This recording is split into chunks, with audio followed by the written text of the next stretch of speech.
Dans les vidanges comme au hockey, pour aller de l'avant, il faut avancer par en avant. Les déboires, il peut se déplacer à pied, sur le marchepied ou dans la cabine. Comment il fait pour choisir son mode de transport? On lui demande d'embarquer dans la cabine s'il y a plus que 300 mètres à parcourir sans avoir de collecte à faire. C'est sûr aussi qu'idéalement, on demande de ne pas courir à côté du camion quand le camion est en marche, parce qu'on pourrait se fouler une cheville puis tomber en dessous, ça pourrait être dangereux. Mais maintenant, les accidents, ça porte surtout sur quoi? Les camions sont conçus ici selon une norme américaine qui fait qu'il n'y a aucune détection du travailleur sur le camion. Donc, le camion, mécaniquement, va quand même reculer s'il y a quelqu'un sur le marchepied, il va quand même compacter s'il y a quelqu'un sur le marchepied. Donc, il faut qu'on mette des mesures administratives en place pour éviter ça. Donc, il y a toutes sortes de choses, là, entre autres de ne pas rouler à plus que 16 km/h quand il y a quelqu'un sur le marchepied. Tu dois avoir des fois des retours de gars qui disent « les cyclistes qui nous fatiguent », non? Est-ce que c'est une cohabitation difficile? C'est une cohabitation qui est très difficile. À chaque année, durant l'été, il y a des accidents entre des cyclistes puis des aides-boires, que ce soit avec notre entreprise ou d'autres entreprises. Pour vider un contenant, les boires doivent passer 4 fois dans la piste cyclable. Puis les cyclistes ne sont pas intéressés à attendre. Des fois, il y a des collisions.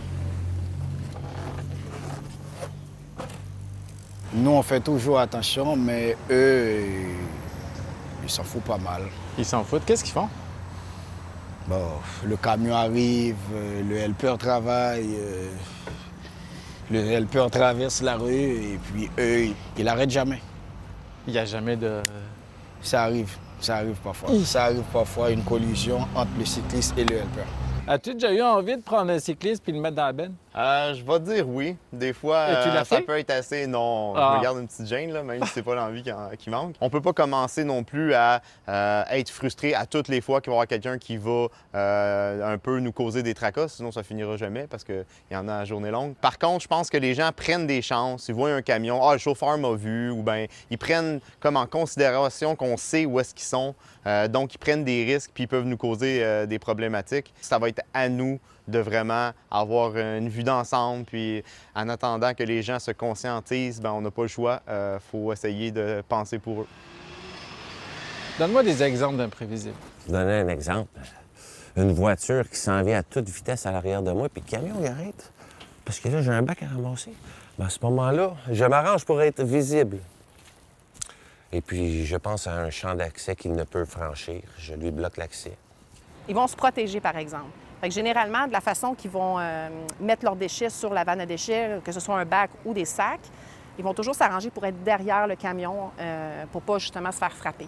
En voiture, là, on en a vu, là, du monde énervé, là, après Du les monde éboires. impatient, Impatient. très impatient. Qu'est-ce que tu fais avec ça? Comment tu gères ça? On essaie de leur dire de s'arrêter, mais il y en a qui sont vraiment pressés. Il faut qu'ils aillent porter leurs enfants. La vie va vite, fait qu'eux sont pressés, veulent passer. Fait que dans ce temps-là, on se tasse, là, si vraiment... mais la plupart du temps, ils comprennent. Là. Ah ouais?